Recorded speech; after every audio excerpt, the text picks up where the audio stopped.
How to add or remove card on Joyabuy. So this is a simple and easy guide on how to add or remove card on Joyabuy. So first, you have to log into your account. Go to Joyabuy's website and log in using your credentials. Navigate to your account settings. Find the account settings or payment methods section. This may be located under your profile icon or account options.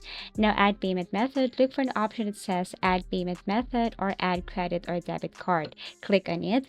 Enter information, fill in the required details for a new card, including the card number, expiration date, CVV, and billing address. Also, save the card after entering the details, confirm the information, and save the new card as your new payment method. To remove, just select the card to remove, find the card you want to remove, and click on it. Remove or delete the card, look for an option to remove or delete the card, and click. You might be asked to confirm this action.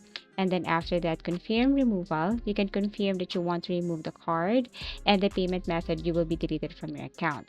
Now, if you can't see this option, then basically what you're going to do is you just have to simply add that card or remove that card after purchasing a product. As you can see, in order for me to proceed or confirm my order, I need to link my card here, and I can also unlink this after I purchase the product.